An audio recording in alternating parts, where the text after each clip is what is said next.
ఇది కథ కాదు జీవితం ప్రోగ్రామ్ని అందరికంటే ఒక రోజు ముందుగా చూడాలి అనుకుంటే హిట్ టీవీ యాప్ని డౌన్లోడ్ చేసుకోండి. ఇందులో మీరు మెచ్చే మీకు నచ్చే కంటెంట్ సిద్ధంగా ఉంది. సార్ ఇద్దరు వర్షన్ విన్నారు కదా సార్, మీరేమంటారు?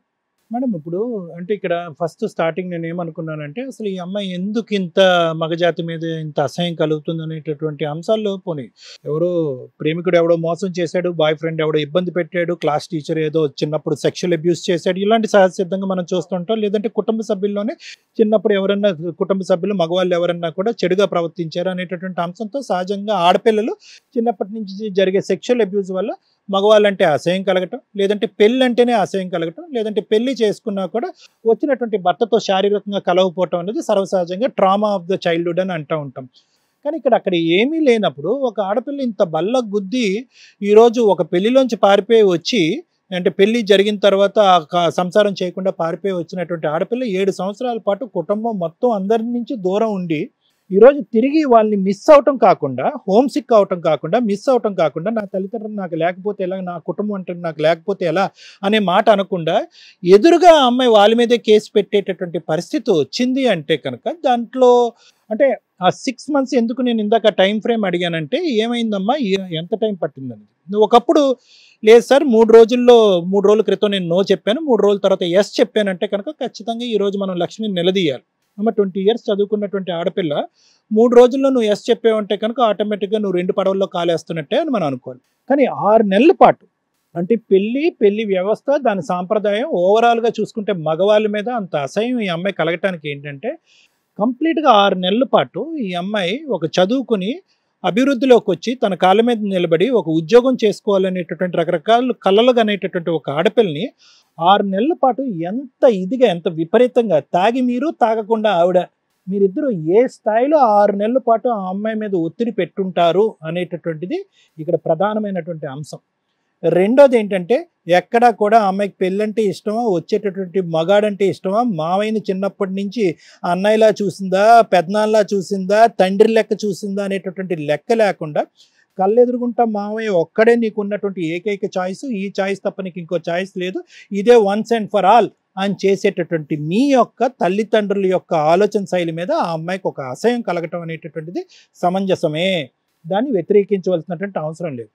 రెండో అంశం ఏంటంటే ఇక్కడ మగజాతి మీదే కోపం రావాలా, లేదంటే ఈ అమ్మాయికి అసలు మానవ జాతి మీదే కోపం రావాలా అనేటటువంటి ఆలోచన ఇక్కడ ఉంది. ఇందాకటి నుంచి నేను ఏమన్నాను అంటే కనుక, ఏ అమ్మ మగాళ్ళ మీద ఎందుకు నీకు కోపం అంటే కనుక, ఆఫ్ కోర్స్ తండ్రి తాగుతున్నాడు, అతని వ్యసనాలకి మొత్తం ఇల్లంతా అప్పుల పాలు అయింది, ఇప్పుడు ఫ్రెష్గా మందుబాట్లు కొనాలి అంటే నీకు ఎదురు కట్నం ఇచ్చే మగాడు రావాలి అనే ఉద్దేశంతో అతను మాట్లాడుతున్నారు. మరి ఇటు లెఫ్ట్ హ్యాండ్ సైడ్ అతను లెఫ్ట్ కూర్చున్నటువంటి ఈవిడ ఏమీ తాక్కుండానే నీ మళ్ళీ ఇంకొక పెళ్లి చేయాలి అని అనుకుంటుంది కదా, మరి ఈవిడ్ని ఏ జాతిలో వేయాలి మనం? మరి అలాంటప్పుడు నేను మగాల్ని ఆశ్రయించుకుంటున్నానండి, ఆడాలని కూడా ఆశ్రయించుకుంటున్నాను అనాలి. నేనేమనుకున్నానంటే అతను ఏదో ఈవిడ మీద మానసికంగా ఒత్తిడి పెడుతున్నాడేమో, తాగి ఈవిడ మీద 4 గుద్దులు గుద్దేటప్పటికి అతని పాట ఈవిడ పాడుతుందేమో అని నేను అనుకున్నాను. అలా కాదంట, ఈవిడ ఒపీనియన్ కూడా ఆ పెళ్లి ఎలా ఏడిస్తే అలా ఏడవనియండి, కొత్తగా ఇంకో పెళ్ళోని తీసుకొచ్చి పెళ్లి కొడుకుని కట్టబెట్టాలి అనే ఉద్దేశం. ఇక్కడ ఏంటంటే మళ్ళీ 7 years బ్యాక్ ఏ విధంగా అయితే నీ తల్లిదండ్రులు ఉన్నారో 7 years తర్వాత కూడా 7 సంవత్సరాల పాటు ఏకైక ఒక ఆడపిల్లని దూరం పెట్టుకుంటే ఎంత మానసిక వ్యధ ఉండాలి, ఎంత బాధ ఉండాలి. ఎక్కడ కూడా వాళ్ళు ఒక వ్యధ, ఒక బాధ, ఒక కన్నీటి బొట్టు కూడా కలగట్లేదు. క్రైటీరియా ఏంటంటే ఎంత తొందరగా నిన్ను మళ్ళీ వెనక్కి తీసుకెళ్ళాలి, మళ్ళీ ఇంకొకరిని తీసుకురావాలి, వాణ్ణి బక్రా చేయాలి, నిన్ను బక్రా చేయాలి, ఇద్దరిని కలిపి ఒకేసారి ఏటేసేయాలి. ఇదే క్రైటీరియాతో వాళ్ళిద్దరు ఇక్కడ కూర్చున్నారు. వీళ్ళ కర్తవ్యం ఏంటంటే వీళ్ళకి డబ్బు దాహం ప్రధానంగా ఏంటంటే ఇక్కడ డబ్బు దాహం అనమాట. అంటే ఇక్కడ ఒకే ఒక ఆడపిల్ల ఉంది అనే అంశం పక్కన పెడితే ఈ ఆడపిల్లల్ని ఎలా అమ్మేసేయాలి, ఎలా డబ్బులు తీసుకురావాలి, అప్పుల్ని ఎలా తీర్చాలి, అతని వ్యసనాన్ని ఎలా పోషించాలి, ఈ 3 క్రైటీరియా బట్టే వాళ్ళ ఇద్దరు ఉద్దేశం ఉంది అనేటటువంటి నా అభిప్రాయం. ఇంకోటి ఏంటంటే ఇక్కడ ఈ రోజా గారు ఇందాకటి నుంచి మీరు ఒకే మాట మాట్లాడుతున్నారండి, అంటే అతను కూడా అదే మాట్లాడుతున్నారు, మీరు కూడా అదే మాట్లాడుతున్నారు. ప్రధానంగా మీ గురించి నేను ఎందుకు మాట్లాడుతున్నానంటే అతను వ్యసనానికి బానిస అయ్యాడు, ఆటో నడుపుకుంటాడు, కారు నడుపుకుంటాడు, ఏదో నడుపుకుంటాడు. మీరు చేయవలసింది ఏంటంటే మీకుండేటటువంటి మత్తు ఏంటంటే అతను తాగుడు మానిపించడం కంటే అతను తాగుడికి ఫండింగ్ ఎలా చేయాలనే ఆలోచనలో మీరు పడ్డారు. ఇక్కడ మెయిన్ ఏంటంటే ఇష్యూ మీ ఇల్లు ఇలా అయిపోవటానికి అతను ఎంత సంపాదన బోటాబోటి, మీ సంపాదన ఎంత ఇళ్లలో పనిచేసుకునే అది కూడా బోటాబోటి.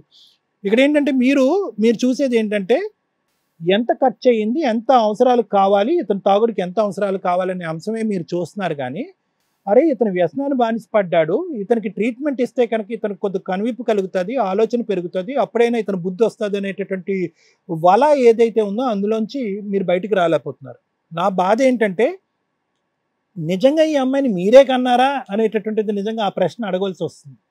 ఆ అమ్మాయిని స్టార్టింగ్లో అంత ఇబ్బంది పెట్టి మీరు చేసినటువంటి తప్పు మళ్ళీ తిరిగి 7 సంవత్సరాల పాటు ఏమీ ఒక లెక్కపత్రం లేకుండా మళ్ళీ మీరు చేయడానికి రెడీ అవుతున్నారు అంటే అసలు మీ అమ్మాయేనా అనేటటువంటి ప్రశ్న నాకు వస్తుంది. ఇది one side of the coin. The other side of the coin ఏంటంటే, ఇంకో సైడ్ ఆఫ్ ది కాయిన్ ఏంటంటే, ఆ అమ్మాయి ఏం బాధపడింది అనేటటువంటిది మీరు ఇక్కడ చూడట్లేదు.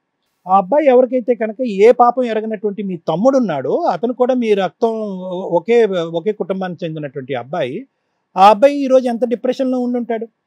చేయనటువంటి తప్పుకి ఈరోజు ఆ అబ్బాయి శిక్ష అనుభవిస్తున్నాడు కదా. ఈరోజు ఆ అబ్బాయి డివోర్స్ అయినటువంటి ఒక వ్యక్తికి ఇలా నిలబడ్డాడు కదా. మళ్ళీ ఎటువంటి సంబంధం వస్తుందో మనకు తెలియదు కదా.